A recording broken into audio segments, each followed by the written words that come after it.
Profit business. Cash flow means inflow to the business and outflow to the business. Cash business ಬರಬೇಕು, ಬಿಸ್ನೆಸ್ಸಿಂದ ಹೋಗ್ತಾ ಇರೋದು. That is called cash flow. Cash flow inflow ಆಗುತ್ತೆ ನೋಡಿರಿ. First sales ಮಾಡೋಕ್ಕಾಗತ್ತಲ್ವ, ಏನೇ sales ಮಾಡಿದ್ರು we are getting inflow ಆದರೆ cash inflow. Outflow ಆದರೆ purchase. ಇದು ನಿಮಗೆ ಸ್ಟೇಟ್ಮೆಂಟ್ ಇರುತ್ತೆ. It will tells about operating, investing and financing activities. Usual ಆಗಿ ಬಿಸ್ನೆಸ್ ಸ್ಟಾರ್ಟ್ ಆಗೋದು ನಿಮಗೆ ಹೇಗೆ ಸ್ಟಾರ್ಟ್ ಆಗೋದು? ಬಿಸ್ನೆಸ್ ಒಂದು ಇಂಡಸ್ಟ್ರಿ ಸ್ಟಾರ್ಟ್ ಮಾಡಿದ್ರೆ ವೆಂಕಟೇಶ್ ಏನು ಮಾಡ್ತೀಯ? ಒಂದು ಅಲ್ಲ, ಫಸ್ಟ್ ನೀನು ಇಂಡಸ್ಟ್ರಿಯನ್ನು ಹ್ಯಾಕ್ ಸ್ಟಾರ್ಟ್ ಮಾಡ್ತೀಯಾ? ಒಂದು ಕಂಪ್ನಿಯನ್ನು ಹ್ಯಾಕ್ ಸ್ಟಾರ್ಟ್ ಮಾಡ್ತೀಯಾ? ಅದಾಯ್ತು, ಅದೆಲ್ಲ ಆಯಿತು. ಹಾಂ, ಅದಲ್ಲ, ನಮ್ಮ ಬಿಸ್ನೆಸ್ ಸ್ಟಾರ್ಟ್ ಆಗೋದೆ ಫೈನಾನ್ಸಿಂಗ್ ಅಲ್ವಾ? ಶೇರ್ ಇಶ್ಯೂ ಮಾಡಬೇಕು ಅಲ್ವಾ? ಇದು ಅಂದರೆ ಸೋರ್ಸನ್ನು ತಗೋತೀರ first. That is called financing activity. ಒಂದು ಇಂಡಸ್ಟ್ರಿ ಸ್ಟಾರ್ಟ್ ಮಾಡೋದು ಫೈನಾನ್ಸಿಂಗ್ ಆ್ಯಕ್ಟಿವಿಟಿ ಸ್ಟಾರ್ಟ್ ಆಗುತ್ತೆ.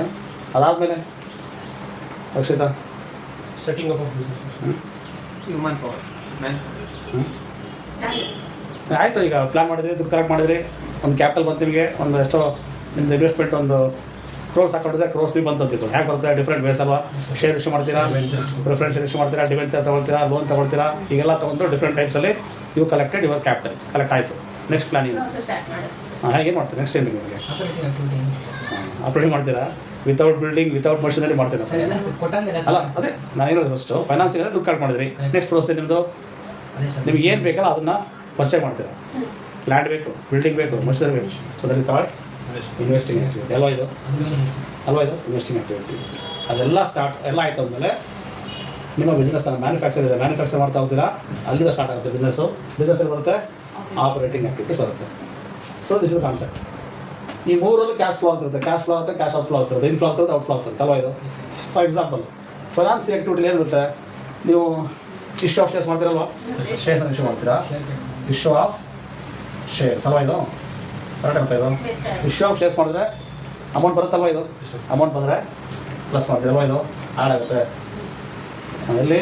ಫೈನಾನ್ಸಿಂಗ್ ಆ್ಯಕ್ಟಿವಿಟಿಯಲ್ಲಿ ಶೇರ್ಸ್ ಇಶ್ಯೂ ಮಾಡಿದರೆ ಆ್ಯಡ್ ಆಗುತ್ತೆ. ಶೇರ್ ಇಶ್ಯೂ ಮಾಡಿದ್ರೆ ಶೇರ್ಸ್ ತಗೊಂಡಿದ್ದೀರಾ, ಅದಕ್ಕೆ ಏನು ಕೊಡ್ತೀರಾ ನೀವು? ಡಿವಿಡೆಂಡ್ ಕೊಡ್ತೀರಾ. ಡಿವಿಡೆಂಡ್ ಇದ್ದರೆ ಲೆಸ್ ಆಗುತ್ತಲ್ವಾ? ದುಡ್ಡು ಹೋಗುತ್ತಲ್ವಾ? ಮೈನಸ್. ಇನ್ಫ್ಲೋ ಔಟ್ಫ್ಲೋ ಅದೇ ಇದು ಕಾನ್ಸ್ಟೆಂಟ್ ಇರಬಾರ್ದು. ಅದು ಕಾನ್ಸ್ಟೆಂಟ್ ಇದ್ದರೆ ಅಲ್ಲ, ಅದು ಕ್ಯಾಶ್ ಇನ್ಫ್ಲೋ ಆಗ್ತಿರ್ಬೇಕು, ಕ್ಯಾಶ್ ಔಟ್ಫ್ಲೋ ಆಗ್ತಿರ್ಬೇಕು. ಕ್ಯಾಶ್ ಇನ್ನೊಂದು ಹೆಸರಿದೆ, ಕ್ಯಾಶ್ ಆ್ಯಂಡ್ ಕ್ಯಾಶ್ ಈಕ್ವಿವ್ಯಾಲೆಂಟ್ಸ್ ಅಂತ ಹೇಳಿ. ಹಾರ್ಡ್ ಕ್ಯಾಶ್ ಇದ್ದರೆ ಕ್ಯಾಶೇ, ಬ್ಯಾಂಕಲ್ಲಿದ್ದರೆ ಕ್ಯಾಶೇ. ಮತ್ತು ಡೆಟಾಸ್ ಇದೆ, ಅದು ಡೆಟಾಸ್ ಅದು it's not A cash. Hard cash ಅದು ಲಿಕ್ವಿಡ್ ಅಸೆಟ್. ಅದು ಯಾವುದು? ಡೆಟಾರ್ಸು, ಸ್ಟಾಕ್ ಎಲ್ಲ these are all liquid assets. But ಅದನ್ನು ಕ್ಯಾಶ್ ಆ್ಯಂಡ್ ಕ್ಯಾಶ್ ಈಕ್ವಲೆಂಟ್ಸ್ ಅಂತ ಕಾಲ್ ಮಾಡಲ್ಲ. ಕ್ಯಾಶ್ ಅಂದರೆ ನಿಮ್ಮ ಹಾರ್ಡ್ ಕ್ಯಾಶ್ ಇರಬೇಕು, ಇಲ್ಲ ನಿಮ್ಮ ಬ್ಯಾಂಕಲ್ಲಿ ಇರಬೇಕು, ಇಲ್ಲ ಮಾರ್ಕೆಟಬಲ್ ಸೆಕ್ಯೂರಿಟಿ ಇರಬೇಕು. ಮಾರ್ಕೆಟಬಲ್ ಸೆಕ್ಯೂರಿಟಿ ಅಂದರೆ ಸೆಕ್ಯೂರಿಟಿ ಗೊತ್ತಲ್ಲ, ಶೇರ್ಸ್ ಅಲ್ಲ ನಿಮಗೆ. ಆ ಶೇರ್ಸ್ಗೆ ಲಾಂಗ್ ಟರ್ಮ್ ತೊಗೊಳ್ತಿದ್ದೀರಾ, ಆ ಶೇರ್ಸ್ ಅಲ್ಲ, ಮಾರ್ಕೆಟ್ ಯಾವ ಬೇಕಾದ್ರೂ ಸೇಲ್ ಮಾಡ್ಬೋದು. ಅಂಥ ಶೇರ್ಸ್ ತೊಗೊಂಡಿದ್ರೆ ಹಾಂ ಇನ್ವೆಟ್ ಆಗುತ್ತೆ. ದುಡ್ಡು ಬೇಕಾದ್ರೆ ಸೇಲ್ ಮಾಡ್ತಿದ್ದಾನೆ ಯಾವುದನ್ನ, ಆ ಸೆಕ್ಯೂರಿಟಿನ. ಸೊ ನಿಮ್ಗೆ ಕನ್ವರ್ಟ್ ಆಗುತ್ತೆ. So what we call cash equivalents, cash as well as cash equivalents ಅಂತ ಹೇಳ್ತೀವಿ. ನಾನು ಹೇಳಿದೆ ನಿಮಗೆ, ಶೇರ್ಸನ್ನು ಇಶ್ಯೂ ಮಾಡಿದ್ರೆ ಆ ಶೇರ್ಸ್ ಇಶ್ಯೂ ಮಾಡಿದ್ರೆ ಅಮೌಂಟ್ ಬರುತ್ತೆ, ಅವ್ರಿಗೆ ಏನು ಕೊಡ್ತೀರಿ ನೀವು? ಡಿವಿಡೆಂಡ್ ಕೊಡ್ತೀರಾ. Same in the case of preference shares ಅಷ್ಟೇ ಅಲ್ವಾ? ಇದು ಅವ್ರಿಗೂ ಅಷ್ಟೇ, ಪ್ರಿಫರೆನ್ಸ್ ಶೇರ್ ಅಷ್ಟೇ ದುಡ್ಡು ಬರುತ್ತೆ, ಅವ್ರಿಗೆ ಡಿವಿಡೆಂಡ್ ಕೊಡ್ತೀರಾ. ಡಿಬೆಂಚರ್ ಆದರೆ ಡಿಬೆಂಚರ್, ಇಶ್ಯೂ ಆಫ್ ಡಿಬೆಂಚರ್ ಅಲ್ವಾ? ಇಶ್ಯೂ ಆಫ್ ಡಿಬೆಂಚರ್ ಏನಾಗುತ್ತೆ? ಪ್ಲಸ್ ಆಗ್ತಲ್ವ? ಇದು ಅವ್ರಿಗೆ ಏನು ಕೊಡ್ತೀರಾ? ಇಂಟ್ರೆಸ್ಟ್ ಕೊಡ್ತೀರಾ. ಏನಾಗುತ್ತೆ? ಮೈನಸ್ ಆಗುತ್ತೆ. ಸೇಮ್ ಲೋನ್ ತಗೊಂಡ್ರೆ ಪ್ಲಸ್ ಆಗುತ್ತೆ, ಲೋನಿಗೆ ಇಂಟ್ರೆಸ್ಟ್ ಕೊಟ್ಟರೆ ಮೈನಸ್ ಆಗುತ್ತೆ. ಸೊ ನಿಮಗೆ ಕಂಪ್ಲೀಟ್ ಆ್ಯಕ್ಟಿವಿಟೀಸ್ ಇಷ್ಟೇ ಇರುತ್ತೆ. ಯಾವುದಿರುತ್ತೆ? ಫೈನಾನ್ಸಿಂಗ್ ಆ್ಯಕ್ಟಿವಿಟಿಯಲ್ಲಿ ನಿಮ್ಮ ಫೈನಾನ್ಸ್ ಏನು, ಕ್ಯಾಪಿಟಲ್ ಏನು, ಕ್ಯಾಪಿಟಲ್ ಬರೋದು, ಕ್ಯಾಪಿಟಲ್ ಹೋಗೋದು ಅಷ್ಟೇ. Inflow outflow of cash, inflow outflow of cash ಎಲ್ಲಿ ಬರುತ್ತೆ? ಈಗ ನೀವು ಹೇಳಿದ್ರೆ ಫೈನಾನ್ಸಿಂಗ್ ಆ್ಯಕ್ಟಿವಿಟಿ ಆಯಿತು, ನಿಮ್ಮದು ಅಮೌಂಟ್ ತೊಗೊಂಡಿದ್ದೀರಾ. ನೆಕ್ಸ್ಟು ಸ್ಟಾರ್ಟ್ ಮಾಡ್ತೀರಾ, ಒಂದು ಬಿಸ್ನೆಸ್ ಸ್ಟಾರ್ಟ್ ಮಾಡೋಕೆ ಏನು ಬೇಕು ನಿಮಗೆ? ಇನ್ವೆಸ್ಟಿಂಗ್ ಆ್ಯಕ್ಟಿವಿಟಿ ಮಾಡ್ತೀರಾ. ಪರ್ಚೇಸ್ ಆಫ್ ಲ್ಯಾಂಡ್ ಅಲ್ವಾ? Purchase of land, purchase of land ಏನಾಗುತ್ತೆ? ಕ್ಯಾಶು ಮೈನಸ್ ಆಗುತ್ತೆ ಅಲ್ವಾ? ಸೇಲ್ ಆಫ್ ಲ್ಯಾಂಡ್ ಮಾಡಿದ್ರೆ ಆ್ಯಡ್ ಆಗುತ್ತೆ. ಸೇಲ್ ಆಫ್ ಲ್ಯಾಂಡ್ ಇದ್ರೆ ಆ್ಯಡ್ ಆಗುತ್ತೆ. ಸೇಮ್ ಪರ್ಚೇಸ್ ಆಫ್ ಮಷಿನರಿ ಅಲ್ವಾ? ಇದು ಪರ್ಚೇಸ್ ಆಫ್ ಮಷಿನರಿ ಪರ್ಚೇಸ್ ಮಾಡಿದರೆ ಮೈನಸ್ ಆಗುತ್ತೆ. ಸೇಲ್ ಮಾಡಿದರೆ, ಸೇಲ್ ಆಫ್ ಮಷಿನರಿ ಮಾಡಿದರೆ ನಿಮಗೆ ಕ್ಯಾಶ್ ಬರ್ತಲ್ವ? ಇದು ಸೊ ಇದು ಇನ್ವೆಸ್ಟಿಂಗ್ ಇಷ್ಟೇ ಇರ್ತಿಲ್ಲ. ಇದೆಲ್ಲ ಸೇಲ್ ಎಲ್ಲ ಮಷಿನರಿ ಪರ್ಚೇಸ್ ಮಾಡೋದು ಸೇಲ್ ಅಷ್ಟೇ ಇರ್ತಿಲ್ಲ. ಲಾಸ್ಟ್ ತಗೊಳ್ಳಲ್ಲ. ಇಲ್ಲಿ ಕ್ಯಾಶ್ ಅಮೌಂಟ್ ಮಾತ್ರ ಗೊತ್ತಾಗುತ್ತೆ. ಪರ್ಚೇಸ್ ಆಗಿದ್ದು ಎಷ್ಟು ಕೊಟ್ಟಿದ್ದೀರಾ, ಅಥವಾ ನೀವು ಸೇಲ್ ಮಾಡಿದ್ರೆ ಎಷ್ಟು ಅಮೌಂಟ್ ಬಂದಿರುತ್ತೆ, ಅದು ಮಾತ್ರ ಏನಾಗುತ್ತೆ. ಲಾಸ್ಟ್ ಪ್ರಾಫಿಟಲ್ಲಿ ಬರ್ತದೆ, ಅದಿಲ್ಲ ಹೋಗುತ್ತೆ. ನೋಡೋಣ. ಸೊ ಈಗ ಸೋರ್ಸಸ್ ಆಯಿತು, ನಿಮ್ಮ ಕ್ಯಾಪಿಟಲ್ ತೊಗೊಂಡಿದ್ದೀರಾ, ಇನ್ವೆಸ್ಟ್ ಮಾಡ್ಕೊಂಡಿದ್ದೀರಾ ಅಂದರೆ ಏನು ಲ್ಯಾಂಡ್ ಬಿಲ್ಡಿಂಗ್ ಎಲ್ಲ ಪರ್ಚೇಸ್ ಮಾಡಿದ್ದೀರಾ ಅದೆಲ್ಲ ಬರುತ್ತೆ. ಸೇಲ್ ಆ್ಯಕ್ಟಿವಿಟಿ ಬರೋದಿಲ್ಲ, ಇಶ್ಯೂ ಆಫ್ ಶೇರ್ಸ್ ಬರೋದಿಲ್ಲ, ಅದಕ್ಕೆ ಏನೋ ಡಿವಿಡೆಂಡ್ ಇಂಟ್ರೆಸ್ಟ್ ಪೇ ಮಾಡಿದರೆ ಅದರಲ್ಲಿ ಲಾಸ್ ಆಗುತ್ತೆ. ನೆಕ್ಸ್ಟ್ ನೀವು ಬಿಸ್ನೆಸ್ ಸ್ಟಾರ್ಟ್ ಆಯ್ತಲ್ವಾ, ಬಿಸ್ನೆಸ್ ಸ್ಟಾರ್ಟ್ ಆದರೆ ಆಪರೇಟಿಂಗ್ ಆ್ಯಕ್ಟಿವಿಟೀಸ್ ಬರುತ್ತೆ. ಆಪರೇಟಿಂಗ್ ಆ್ಯಕ್ಟಿವಿಟೀಸ್ ಬರುತ್ತೆ. ಆಪರೇಟಿಂಗ್ ಏನು ಬರುತ್ತೆ, ಡೇಟಾಸ್ ಎಲ್ಲ ಬರುತ್ತಲ್ವ, ಡೇಟಾಸ್ ಸ್ಟಾಕ್ ಎಲ್ಲ ಬರುತ್ತೆ. ಸೊ ಡೇಟಾಸು ಸ್ಟಾಕು ಕ್ರೆಡಿಟಾಸ್ ಎಲ್ಲ ಬರೋದು ಆಪರೇಟಿಂಗ್ ಅಲ್ವಾ, ರೆಗ್ಯುಲರ್ ಎಕ್ಸ್ಪೆಂಡಿಚರ್ಸ್, ರೆಗ್ಯುಲರ್ ಇನ್ಕಮ್ ಇರುತ್ತೆ, ಅದರಲ್ಲಿ ಬರುತ್ತೆ ಬರುತ್ತೆ. ನಿಮಗೆ ಕ್ಯಾಶ್ ಫ್ಲೋ ಅನ್ನೋದು ಇಂಡೈರೆಕ್ಟ್ ಮೆಥಡ್ ಇರುತ್ತೆ ನೋಡಿರಿ. ಇಂಡೈರೆಕ್ಟ್ ಮೆಥಡ್ ಅಂತ ಹೇಳಿದ್ರೆ ನೀವು ಅದೇ ಮಾಡ್ತಿದ್ದು, ಡೈರೆಕ್ಟ್ ಮತ್ತು ಇಂಡೈರೆಕ್ಟ್ ಮೆಥಡ್ ಅಂತೇಳಿ. ಕ್ಯಾಶ್ ಫ್ಲೋ ಇರೋದು ನಿಮಗೆ it's indirect method. Direct method ಯಾಕೆ ತೋರಿಸ್ತೀನಿ ಫಸ್ಟ್, ಅದು ಗೊತ್ತಾಗ್ತವ ನೋಡೋಣ.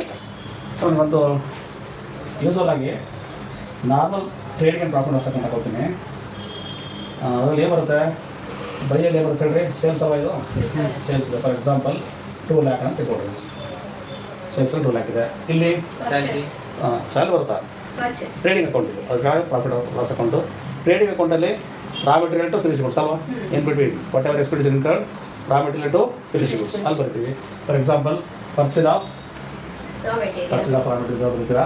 ಟೋಟಲ್ ಟುಗೆದರ್ ಏನು ಬರ್ತೀವಿ ನೋಡಿರಿ, COGS ಬರ್ತೀನಿ ಅಲ್ವಾ, ಕಾಸ್ಟ್ ಆಫ್ ಗುಡ್ಸ್ ಎಲ್ಲ ಬರ್ತದೆ, ಎಲ್ಲ ರಾ ಮೆಟೀರಿಯಲ್ ಬರ್ತದೆ. ರಾ ಮೆಟೀರಿಯಲ್ ಪರ್ಚೇಸ್ ಎಲ್ಲ ಬರ್ತಲ್ವ, ಸೊ ಎಲ್ಲ ಸ್ಟಾಕ್ ಕ್ಲೋಸಿಂಗ್ ಸ್ಟಾಕ್ ಎಲ್ಲ ಬಿಡ್ತಾರೆ. ಅದಕ್ಕೆ ಫಾರ್ ಎಕ್ಸಾಂಪಲ್ ಅದು 1,50,000 ಅಂತ ಕೊಡ್ರಿ, 1,50,000 ಇದೆ. ಹಾಗೆಂದರೆ ಪ್ರಾಫಿಟ್ ಬರ್ತದೆ ನಿಮಗೆ, ಕ್ಲಾಸ್ ಪ್ರಾಫಿಟ್ ಅಲ್ವಾ, ಕಮ್ಮಿ ಮಾಡಿದ್ದು ಇಲ್ಲಿ 2 lakh ಇದೆ, ನಿಮ್ಮ ಇನ್ಕಮ್ ಇದೆ. ಸೊ ನಿಮಗೆ 50,000 ಪ್ರಾಫಿಟ್ ಆಯಿತು. ಆ ಪ್ರಾಫಿಟನ್ನು ಬೈ ಗ್ರಾಸ್ ಪ್ರಾಫಿಟ್ ಅಂತ ಬರೀತೀರಾ ಅಲ್ವಾ, ಎಷ್ಟಿದು 50,000 ಇದೆ. ಈಗ ನಿಮ್ದು ಇದೇನಿದು profit and loss account entry ಅಲ್ವಾ, ಇದು profit and loss account entry. Profit and loss ಅಕೌಂಟಲ್ಲಿ there are so many expenditures, ನಿಮಗೆ ಥೌಸಂಡ್ಸ್ ಎಕ್ಸ್ಪೆಂಡಿಚರ್ ಬರುತ್ತೆ ಅಲ್ವಾ. ಹೇಳೋದು ದರ್ಶನ ಯಾವ್ದಾರು ಒಂದು ಏನಿವ regular revenue expenditure, depreciation, electricity, salary, advertisement, rent, discount ಎಲ್ಲ ಬರ್ತಲ್ವ, ಇಂಟ್ರೆಸ್ಟ್, ಡಿವಿಡೆಂಡ್ ಪೇಡ್ ಎಲ್ಲ ಬರ್ತಾ ಇರೋದಲ್ಲೇ. ನೀವೆಲ್ಲ ಪ್ರಾಫಿಟ್ ಕೊಡೋದಲ್ವ, ಏನೇ ಕೊಟ್ಟರು whatever you paid that is from profit. ನೀವೆಲ್ಲ ಕೂಡ ಪ್ರಾಫಿಟ್ ಕೊಡ್ತಾ ಇರ್ತೀರಾ. ಸೊ ಎಲ್ಲ ಎಕ್ಸ್ಪೆಂಡಿಚರ್ ಎಲ್ಲ ಬರುತ್ತೆ, ಸ್ಯಾಲ್ರಿ ಎಲ್ಲ ಬರ್ತಾ ಇರುತ್ತೆ. ನಾನು ಇವಾಗ ಬರೀತೀನಿ, ಸ್ಯಾಲ್ರಿ ಅಂತ ಬರ್ತೀನಿ. ಫಾರ್ ಎಕ್ಸಾಂಪಲ್ 1,000 ಇರಲಿ, ಅಡ್ವರ್ಟೈಸ್ಮೆಂಟ್ 1,000 ಇರಲಿ, ನೆಕ್ಸ್ಟು ರೆಂಟ್ ಅಂತ ಇರಲಿ, ಅದೊಂದು 5,000 ಇರಲಿ, ನೆಕ್ಸ್ಟು ಡಿಪ್ರಿಸಿಯೇಷನ್ ಇರಲಿ, ಅದೊಂದು 10,000 ಇರಲಿ, ಗುಡ್ ವಿಲ್ ರಿಟರ್ನ್ ಆಫ್ ಎಲ್ಲ ಬರ್ತಲ್ಲ, goodwill written off, preliminary expense written off ಇಲ್ಲೇ ಬರುತ್ತೆ. ರಿಟರ್ನ್ ಆಫ್ ಇದ್ದರೆ ರಿಟರ್ನ್ ಆಫ್ ಯಾಕಾಗುತ್ತೆ ಹೇಳ್ರಿ, why goodwill written off ಯಾಕೆ ಕಡಿಮೆ ಆಗುತ್ತೆ? ರಿಟರ್ನ್ ಆಫ್ ಅಂದ್ರೆ ಏನು, ಲಾಸ್ಟ್ ಎಷ್ಟೋ 1 lakh ಇತ್ತು, ಈ ವರ್ಷ ಅದು ಒಂದಿಷ್ಟು ಕಡಿಮೆ ಆಗುತ್ತೆ. ಅದು ಕಡಿಮೆ ಆಗುತ್ತೆ ಬಿಕಾಸ್ ಆಫ್ ಅದು ಕಂಪನಿ ನೇಮ್, ಅದು ಹೋಗಿರುತ್ತೆ, ಕಡಿಮೆ ಆಗುತ್ತೆ. That is written off. Preliminary expense ಇರುತ್ತೆ, ಅದು ರಿಟರ್ನ್ ಆಫ್ ಆಗಲೇಬೇಕಲ್ವಾ, ಯಾಕೆ ಹೇಳ್ರಿ? ಅದನ್ನು ನಾವು ಬ್ಯಾಲೆನ್ಸ್ ಶೀಟಲ್ಲಿ it's one time investment, one time ಇಟ್ಬಿಡ್ತಲ್ವ, ಅದು ಯಾವ್ದು ಹೇಳ್ರಿ ಎಕ್ಸ್ಪೆಂಡಿಚರ್. ಅದನ್ನು ಬ್ಯಾಲೆನ್ಸ್ ಶೀಟ್ ತೋರಿಸಿದ್ರೆ ಅದು ಫೇರ್ ಅಲ್ಲ ನಿಮಗೆ. Land we can show, building ತೋರಿಸ್ಬೋದು, ಬಟ್ ಪ್ರಿಲಿಮಿನರಿ ತೋರ್ಸೋಕ್ಕಾಗಲ್ಲ. You paid at one time in beginning stage ಅಲ್ವಾ. ಏನು ಕೊಟ್ಟಿದ್ದೀರಾ ಪ್ರಿಲಿಮಿನರಿ ಎಕ್ಸ್ಪೆನ್ಸ್ ಅಂದರೆ? ಬಿಸ್ನೆಸ್ ಸ್ಟಾರ್ಟ್ ಮಾಡೋದಕ್ಕಿಂತ ಮುಂಚೆ ಇನ್ವೆಸ್ಟ್ ಅಲ್ಲ, ಅದು ಕಂಪನಿ ಸ್ಟಾರ್ಟ್ ಮಾಡೋಕ್ಕೆ ಲೀಗಲ್ ಚಾರ್ಜಸ್ಸು, ರಿಜಿಸ್ಟ್ರೇಷನ್ ಫೀಸು ಅಲ್ವಾ, ಅಂಥ ಚಾರ್ಜಸ್ ಎಲ್ಲ ಇರ್ತವೆ, ಅದೆಲ್ಲ ಪ್ರಿಲಿಮಿನರಿ ಎಕ್ಸ್ಪೆನ್ಸಸ್. ಅದು ಒನ್ ಟೈಮೇ ಮಾಡಿರ್ತೀರಾ, ಏನು ಒನ್ ಟೈಮ್ ಮಾಡಿದ್ರೆ ಅದು ಕ್ಯಾಪಿಟಲ್ ಎಕ್ಸ್ಪೆಂಡಿಚರೇ. ಬಟ್ ಆದರೆ ಅದು ಎಕ್ಸಿಸ್ಟೆನ್ಸ್ ಇರೋಲ್ಲ, ಫಿಸಿಕಲ್ ಎಕ್ಸಿಸ್ಟೆನ್ಸ್ ತೋರ್ಸೋಕ್ಕಾಗಲ್ಲ ಬ್ಯಾಲೆನ್ಸ್ ಶೀಟಲ್ಲಿ. ಸೊ ಅದಕ್ಕೆ ವರ್ಷ ಅದನ್ನು ಸಮ್ ಪಾರ್ಟ್ ನೀವು ರಿಟರ್ನ್ ಆಫ್ ಮಾಡ್ತಾ ಬರಬೇಕು. ಅಟ್ ಎ ಟೈಮ್ ವರ್ಷ ಮಾಡೋಕ್ಕಾಗಲ್ಲ. For example balance sheet 1 lakh ಇತ್ತಂದರೆ ನೆಕ್ಸ್ಟ್ ವರ್ಷ 1 lakh ರಿಟರ್ನ್ ಮಾಡೋಕ್ಕಾಗಲ್ಲ. ಆ 1 lakh ತಗೊಬಿಟ್ರೆ ನಮಗೆ ಲಾಸ್ಟ್ ತೋರಿಸ್ಬಿಡ್ತೀರ ನೀವು. ಲಾಸ್ಟ್ ತೋರಿಸಿ ಬಿಸ್ನೆಸ್ ಎಫೆಕ್ಟ್ ಆಗ್ತಲ್ವ ಇದು. ಅದಕ್ಕೆ ಒಂದಿಷ್ಟು ಅಮೌಂಟ್ ನಾವು 10,000 ರಿಲೀಸ್ ಮಾಡ್ತಾ ಬರ್ತೀರಾ. ಗ್ರ್ಯಾಜುವಲಿ ರಿಲೀಸ್ ಮಾಡಿ ಒಂದ್ಸಲ ಅದನ್ನು ನಿಲ್ತಾ ಹೋಗ್ತೀರಾ. ಯಾವುದನ್ನ ಹಂಗೆ discount on issue of shares ಇದೆಲ್ಲ ಇರಬಾರ್ದಲ್ಲಿ ಸೊ ಇರುತ್ತೆ, ಅದೆಲ್ಲ ಬರುತ್ತೆ ಅಲ್ವಾ. ಡಿಸ್ಕೌಂಟ್ ಆನ್ ಶೇರ್ಸ್ ಅಂತ ಬರ್ತಾ ಇರುತ್ತೆ. ಈಗ ನೋಡಿ, ಈಗ 50,000 ಇದೆ ಆಲ್ ಟುಗೆದರ್. ಎಷ್ಟೊತ್ತಿಗೆ ಪ್ರಾಫಿಟ್ ಈಗ 28 ಆಗುತ್ತಾ ಬ್ಯಾಲೆನ್ಸ್ ಶೀಟ್ ಇರೋದು.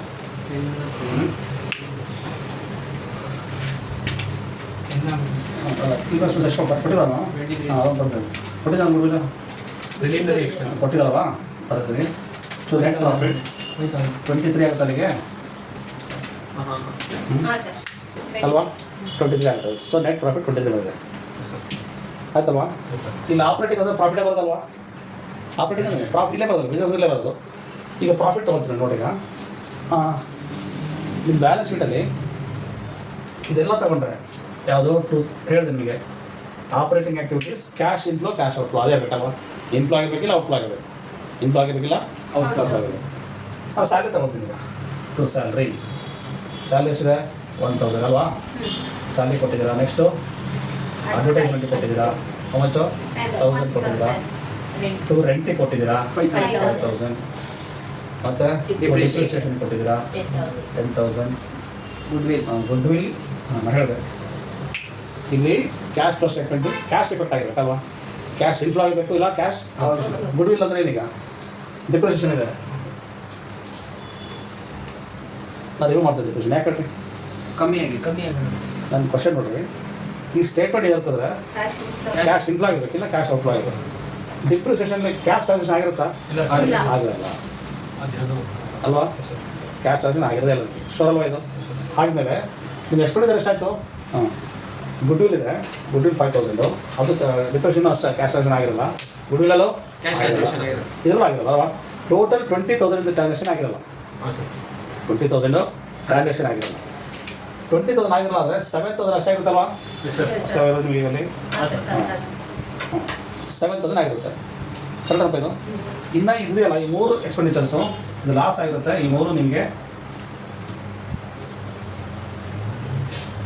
ಕ್ಯಾಶ್ ಟ್ರಾನ್ಸಾಕ್ಷನ್ ಆಗಿರೋದೇ ಇಲ್ಲ ಇಲ್ಲಿ ತೊಗೊಳಕ್ಕೆ ಬರುತ್ತಾ ಅದು ಅದಕ್ಕೆ ಇದು ಡೈರೆಕ್ಟ್ ಆದರೆ ನಾವು ಕ್ಯಾಶ್ ತಗೋಬೇಕಲ್ವಾ ಕರೆಕ್ಟಪ್ಪ ಇದು ತಗೊಳ್ತಾ ಇದ್ದೀವಿ ಇಲ್ಲಿ 7,000 ಎಷ್ಟು ತೋರಿಸ್ಬೇಕಲ್ವ ನನಗೆ ಮತ್ತೆ 7,000 ಈ ಬ್ಯಾಲೆನ್ಸ್ ಶೀಟ್ ನಾವು ಇಂಡೈರೆಕ್ಟ್ ಅಂದರೆ ಯಾಕೆ ಫಾಲೋ ಮಾಡ್ತೀವಿ ಅಂದರೆ ನೋಡಿರಿ ಇದು ಡಿಪ್ರಿಸಿಯೇಷನು ಬ್ಯಾಲೆನ್ಸ್ ಶೀಟ್ ಇರುತ್ತಲ್ವ ಚೆಕ್ ಮಾಡಿ ನೀವು ಏನೋ ಕೊಡ್ತೀರಾ ಮಷೀನರಿ ಕೊಡ್ತೀರಾ ಲೆಸ್ ಡಿಪ್ರೆಷನ್ ಕೊಡ್ತೀರಲ್ವಾ ಅದು ತೋರಿಸ್ತೀರ ಅಲ್ಲಿ ಗುಡ್ ವಿಲ್ಲು ಅದಲ್ಲೇ ರಿಲೇಟೆಡ್ ಎಕ್ಸ್ಪೆನ್ಸಸ್ಸು ಅದೇ ಇರುತ್ತೆ ಅಲ್ವಾ ರೇಟ್ ಆಫ್ ಆಗಿರುತ್ತೆ ಈ 3 ಎಂಟ್ರಿ ಬಟ್ ಇದು ನಾನ್ ರೆಕರಿಂಗ್ ಎಕ್ಸ್ಪೆಂಡಿಚರ್ಸ್ ಅಲ್ಲ ಇದು ಕ್ಯಾಶ್ ಟ್ರಾನ್ಸಾಕ್ಷನ್ ಇನ್ವಾಲ್ವ್ ಆಗಿರಲ್ಲ ಕ್ಯಾಶ್ ಟ್ರಾನ್ಸಾಕ್ಷನ್ ಇರೋದೇ ಇಲ್ಲ ಅದರಲ್ಲಿ ಸೊ ಆದರೆ ಇವು ಎಲ್ಲಿ ಇರುತ್ತೆ ನಿಮಗೆ ಬ್ಯಾಲೆನ್ಸ್ ಶೀಟ್ ಸಿಗುತ್ತೆ ನೀವು ಹಾಕಿದ್ಮೇಲೆ ಇದು ಸ್ಯಾಲ್ರಿ ಅಡ್ವರ್ಟೈಸ್ಮೆಂಟ್ ರೆಂಟ್ ಎಲ್ಲ ಕ್ಯಾಶಲ್ಲಿ ಆಗಿರೋದು ಅಲ್ಲ ಬ್ಯಾಲೆನ್ಸ್ ಶೀಟ್ ಒಳಗಾಗಲ್ಲ ನಿಮ್ಗೆ ಗೊತ್ತೇ ಆಗಲ್ಲ ಪ್ರಾಫಿಟ್ ಆ್ಯಂಡ್ ಅಲ್ವಾ ಅದು ಒಂದೇ ಎಂಟ್ರಿ ಹೋಗುತ್ತೆ ಯಾವ್ದು ಹೋಗುತ್ತೆ ಹೇಳ್ರಿ ನೆಟ್ ಪ್ರಾಫಿಟ್ ಹೋಗಿರುತ್ತೆ ಯಾವುದು ಬ್ಯಾಂಕಲ್ಲಿ ಹೋಗಿರುತ್ತಲ್ವಾ ಎಲ್ಲಿ ಹೋಗಿರುತ್ತೆ ಕಂಪ್ನಿ ಆಗಿದ್ರೆ ರಿಸರ್ವ್ ಸಪೋಸ್ ಹೋಗಿರುತ್ತೆ ಪಾರ್ಟ್ನರ್ಶಿಪ್ ಫರ್ಮ್ ಆಗಿದ್ದರೆ ಪಾರ್ಟ್ನರ್ಸ್ ಕ್ಯಾಪಿಟಲ್ ಆ್ಯಡ್ ಮಾಡ್ತೀರಾ ಅಲ್ವಾ ಹೌದಲ್ಲ ಫರ್ಮ್ ಇದ್ರೆ ಮಾಡ್ತೀರಿ ಪ್ರಾಫಿಟನ್ನು ಆ್ಯಡ್ ಮಾಡಿ ಬರೀತೀರಾ ಕರೆಕ್ಟ್ ಅಲ್ವಾ ಇದು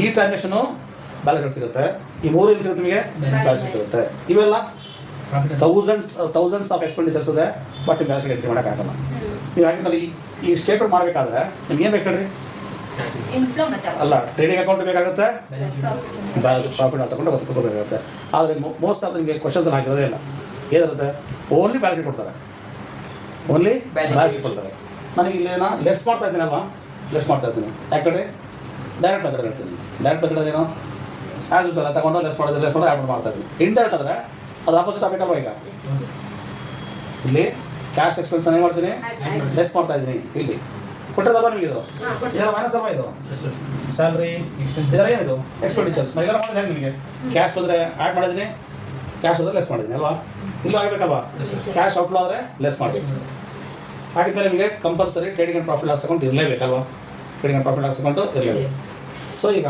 ಇವೆಲ್ಲ ನಿಮಗೆ ಕೊಟ್ಟರೆ ನೀವು ಮಾಡ್ಬೋದು ಯಾವುದನ್ನು ಡೈರೆಕ್ಟ್ ಮೆಥಡನ್ನು ಆ ಮೆಥಡನ್ನು ಡೈರೆಕ್ಟ್ ಮೆಥಡ್ ಮಾಡ್ಬೋದು ಟ್ರೇಡಿಂಗ್ ಆ್ಯಂಡ್ ಪ್ರಾಫಿಟ್ ಲಾಸ್ ಕೊಡಲೇ ಇದ್ರೆ ಬ್ಯಾಲೆನ್ಸ್ ಶೀಟ್ ಕೊಟ್ಟರೆ ಇಂಡೈರೆಕ್ಟ್ ಮೆಥಡ್ ಇರಬೇಕು ಯಾಕಂದರೆ ನಿಮ್ಗೆ ಇದು ಸಿಗುತ್ತಲ್ವಾ ಇದೆಲ್ಲ ಸಿಗುತ್ತೆ ಹಾಗೆಮೇಲೆ ಎಕ್ಸ್ಪೆನ್ಸ್ ನಾನು ಲೆಸ್ ಮಾಡ್ತೀನಿ ಡೈರೆಕ್ಟ್ ಮೆಥಡಲ್ಲಿ ಇಂಡೈರೆಕ್ಟ್ ಮೆಥಡಲ್ಲಿ